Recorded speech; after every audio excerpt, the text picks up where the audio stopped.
Eh bien, en 5 minutes, je vais vous raconter pourquoi vos régimes ne fonctionnent pas et pourquoi vous avez une addiction aux produits sucrés le soir devant la télévision. 3 personnes sur 10 000 respectent les règles que donnent les médecins qui font des régimes. 95% des gens qui font régime ne perdent pas de poids. Les personnes minces naturellement ne mangent pas mieux que les autres. Et enfin, 80% des personnes qui ont fait un régime finissent par peser 15% de plus qu'avant leur régime. Alors à qui voulez-vous ressembler dans 10 ans?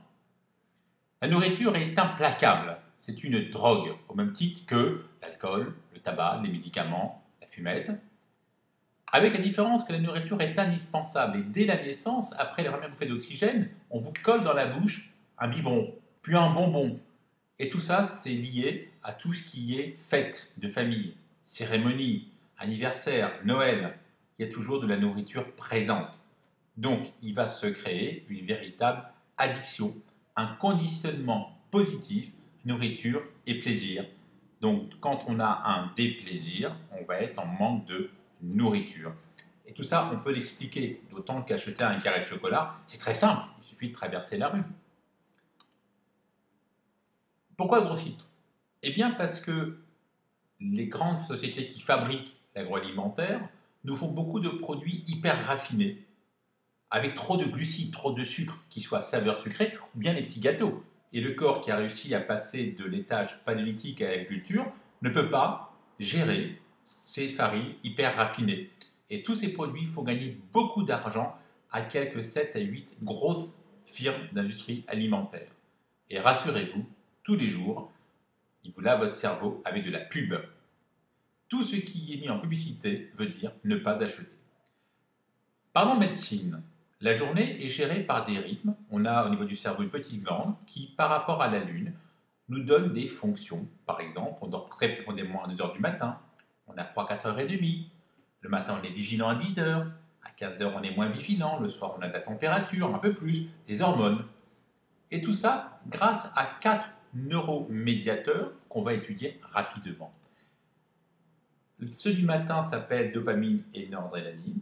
Ceux de l'après-midi s'appellent sérotonine et mélatonine. Ces produits, nous les fabriquons à la demande, 4 fois par jour. Quand le matin, vous faites un petit déjeuner à l'anglaise, type jambon, œuf, c'est-à-dire protéines, vous apportez la tyrosine qui fabrique la dopamine, qui sert à avoir de l'enthousiasme, starter, entreprendre, ouverture, mémorisation. Puis à midi, la même usine fabrique la noradrénaline qui sert à la persistance en action, l'attention, la mémorisation, au plaisir à faire des choses. Donc le matin, faites-vous un petit déjeuner à l'anglaise, mangez de la protéine. Quand vous mangez les bons aliments à la bonne heure, et essentiellement jamais de viande rouge le soir, vous allez avoir à disposition du tryptophane, peu importe le nom, qui sert à fabriquer la sérotonine. C'est fabriqué au niveau périphérique, au niveau du foie et du tube digestif, mais pour que la sérotonine rentre dans le citron là-haut, il lui faut du sucre. C'est la clé de la porte qui fait rentrer la sérotonine périphérique dans le cerveau. Et là, le soir, on est zen, on est tranquille, on est ce qu'on appelle en position méta. Et la même usine fabrique la mélatonine qui nous sert à bien dormir, à se reposer la nuit. Mais quand on mange mal, quand on manque de tryptophane, pilule, contraception, inflammation, on n'a pas de fabrication de sérotonine, que fait le cerveau? Il vous dit, mais bouffe du sucre pour qu'elle rentre. Oui, mais on ne l'a pas fabriquée, elle ne peut pas rentrer.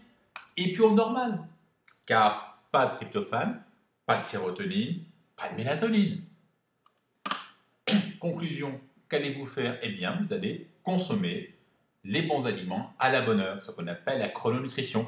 Vous allez consommer tous les jours à 5 heures 1 ou 2 carrés de chocolat qu'on laissera fondre sous la langue pour profiter de la passoire buccale sous l'envoile.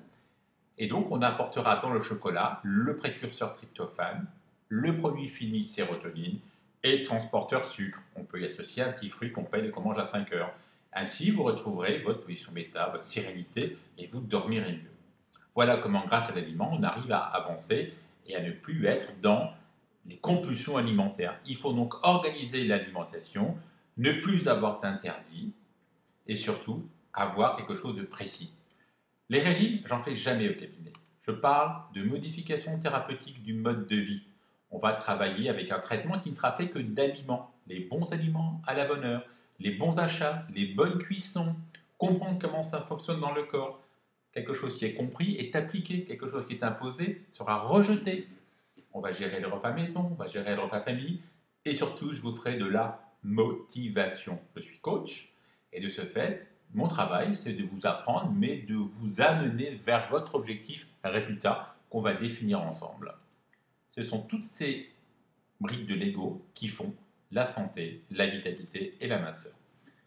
Merci de votre attention. Si vous souhaitez me retrouver, je suis au cabinet en consultation et vous pouvez aussi me trouver sur mon site où beaucoup d'informations sont inscrites. N'hésitez pas à me faire des remarques sur celle-ci. Au plaisir, à bientôt.